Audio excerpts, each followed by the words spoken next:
नमस्कार, स्वागत आहे तुमचं पुन्हा एकदा एका नवीन व्हिडिओमध्ये। आणि हा व्हिडिओ आहे कालचा दसऱ्याचा। तर सकाळीच माझी देवपूजा वगैरे झालेली होती।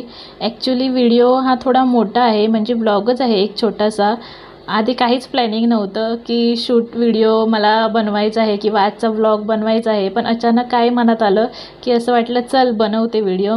तर सकाळीच माझी देवपूजा वगैरे झालेली होती आणि माझा प्रयत्न हाच असतो की सकाळीच देवपूजा करून घ्यायची, म्हणजे आंघोळ झाल्याच्या नंतर लादी आणि झाडू करून झाली की त्यानंतर आधी मी देवपूजा करून घेते आणि त्यानंतर बाकीचे इतर कामांना सुरुवात करते।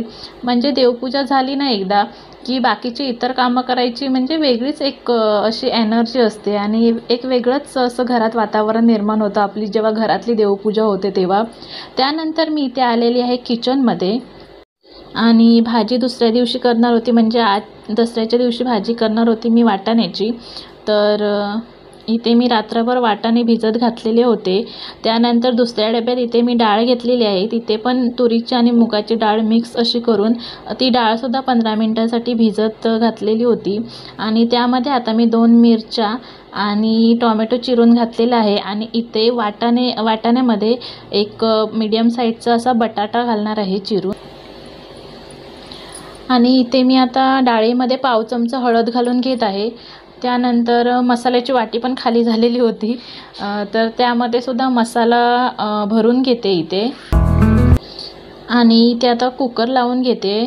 तर बटाटा धुवून घेतला नव्हता, फक्त सोलून घेतलेला, त्यामुळे एकदा पुन्हा बटाटा आणि वाटाणे व्यवस्थित धुवून घेतले। त्यानंतर ग्लासभर पाणी घालून घेतलेलं आहे आणि इथे माझ्याकडे 3 डब्यांचा कुकर आहे। तर त्यामध्ये आता एका डब्यात भाजी, एका डब्यात डाळ आणि एका डब्यात भात असं लावून घेणार आहे। 3 डब्यांचा कुकर असला ना की बरं पडतं, जेव्हा आपल्याला घाईची वेळ असते किंवा जास्त वगैरे असे काही गडबड असते तेव्हा पटकन असा हा स्वयंपाक होऊन जातो, म्हणजे डाळ, भाजी, भात एकाच डब्यामध्ये सगळं होऊन जातं। तर कुकरमध्ये खाली पाणी घालून त्यामध्ये अर्धा लिंबू टाकून घेतलेला आहे आणि बाकीचे 3 डबे लावून घेतलेले आहेत। तर आता मी कुकर लावून घेते आणि त्यानंतर भाजीला जो मसाला लागणार आहे त्याची पण तयारी करून घेते, तोपर्यंत कुकरच्या शिट्ट्या होतील। आणि इथे आता मी भाजीसाठी जे वाटण लागणार होतं त्याची तयारी करून घेतलेली आहे। तर इथे थोडंसं खोबऱ्याचे काप असे उभे चिरून घेतलेले होते, ते सुद्धा भाजून घेतलेले आहेत। त्यानंतर 2 मीडियम आकाराचे म्हणजे एकदम छोटे कांदे होते, ते इथे भाजून घेतलेले आहेत। आणि थोड्याशा लसणाच्या पाकळ्या घेतलेल्या आहेत आणि इंचभर पेक्षा पण कमी थोडं आलं घेतलेले आहे, त्याचे पण तुकडे करून घेतलेले आहेत। आणि हे आता मसाला आपल्याला मिक्सरमधून वाटून घ्यायचा आहे। त्यानंतर लगेचच आपण इथे भाजीची तयारी करून घेऊया, भाजीला फोडणी देऊन घेऊया। तर पातेल्यामध्ये चमचाभर तेल घालून त्यामध्ये लसणाच्या पाकळ्या घालून घेतलेल्या आहेत, ठेचलेला लसूण घातलेला आहे, त्यानंतर कढीपत्त्याची पानं घातलेली आहेत। त्यानंतर इथे एक मीडियम आकाराचा टोमॅटो घातला आहे। टोमॅटो घातल्याच्या नंतर लगेचच आपल्याला चवीपुरता मीठ घालायचं आहे। मीठ घातल्यामुळे टोमॅटो लगेच असा शिजला जातो आणि थोड्या वेळाने इथे टोमॅटो शिजला गेला आहे चांगला। त्यानंतर जे वाटून घेतलेलं वाटण होतं ते घालायचं आहे आणि वाटणसुद्धा आपल्याला छान असं म्हणजे जो मसाला आहे वाटलेला तो तेलावर भाजून घ्यायचा आहे। त्यानंतर इथे मी सुके मसाले घालून घेत आहे। तर पाव चमचा हळद घातलेली आहे, 1.5 चमचा लाल तिखट घातलेलं आहे आणि 1 चमचा धना पावडर घातलेली होती आणि ते सुद्धा छान असं मिक्स करून घ्यायचं, भाजून घ्यायचं आहे मसाल्यासोबत। आणि त्यानंतर जो उकडलेले वाटाणे आणि बटाटे असतात ते घालून घेतलेले आहेत आणि छान असं एकदा मिक्स करून घ्यायचं आहे। आणि आता तोच भाजीचा टोप मी दुसऱ्या साईडला स्लो गॅसवर ठेवून दिलेला आहे आणि इथे डाळीला फोडणी देऊन घेते। तर इथे तेल घेऊन त्यामध्ये कढीपत्ता, राई आणि लसूणची फोडणी देऊन घेतलेली आहे। त्यानंतर जी उकडून घेतलेली डाळ होती ती आपल्याला घालायची आहे। आता यामध्ये मी मसाला वगैरे काहीच घालणार नाही, कारण की हळद, टोमॅटो आणि मिरची मी आधीच घातलेली होती। तर आता यामध्ये चवीपुरता मीठ घालून घेतलेलं आहे आणि छान अशी डाळ आपल्याला मिक्स करून घ्यायची आहे। आणि आता डाळीला उकळी काढून घ्यायची आहे। तर डाळीला इथे उकळी आलेली आहे आणि इथे मी आता पुऱ्या करून घेते।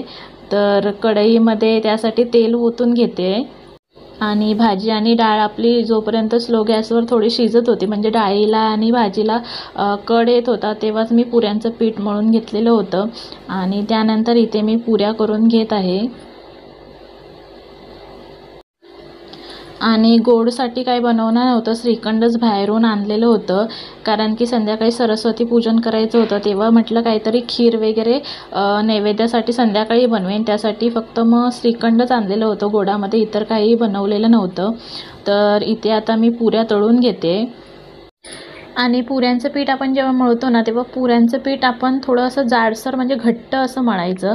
चपातीचं पीठ आपण एकदम मऊसूत असं मळतो ना, तर पुऱ्या करताना पुऱ्यांचं पीठ असतं ते थोडं असं घट्टसर मळायचं, म्हणजे सगळ्याच पुऱ्या छान अशा टम्म अशा फुगल्या जातात. आणि संध्याकाळी असं हे सरस्वती पूजन करून घेतलेलं आहे. तर ॲक्च्युली सरस्वती पाटीवर काढतात, पण काय झालं, चिऊची माझ्या पाटी होती, पण आताच नेमकी कुठे ती भेटत नव्हती. तर अशी ही वहीवरच सरस्वती काढलेली आहे आणि छोटंसं असं सरस्वती पूजन घरच्या घरी करून घेतलेलं आहे. तर आमच्याकडे गावी आमचं घर आहे, तिथेसुद्धा मोठी मोठी जी आपली घरात मोठी मोठी काही शस्त्र किंवा काही असतात, म्हणजे कुऱ्हाड वगैरे असं काही म्हणतात ना, ती सगळी पूजली जातात. तरी पण आम्ही दरवर्षी घरीसुद्धा असं छोटंसं सरस्वती पूजन करतो.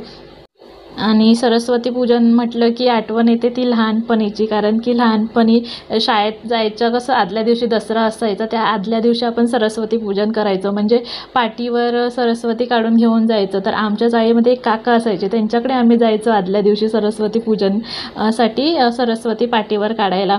आणि मग ते पाटी एका पिशवीत भरायची आणि ती पुडीमध्ये हळद, कुंकू, फुलं आणि अगरबत्त्या, म्हणजे ती पिशवीच एक वेगळी दप्तरामध्ये टाकून शाळेत दुसऱ्या दिवशी घेऊन जायची. ती लहानपणीच्या आठवणीच वेगळ्या होत्या. आणि ॲक्च्युली या आठवणी नाही आहेत, ह्या आपल्या परंपरा आहेत आणि त्या आपल्याला जपल्याच पाहिजेत. आणि असा होता हा छोटासा व्हिडिओ. जर व्हिडिओ आवडला असेल तर लाईक करा, शेअर करा आणि चॅनल अजूनपर्यंत सबस्क्राईब केलं नसेल तर सबस्क्राईबसुद्धा नक्की करा. पुन्हा भेटूया अशाच एका नवीन व्हिडिओसोबत. तोपर्यंत बाय बाय.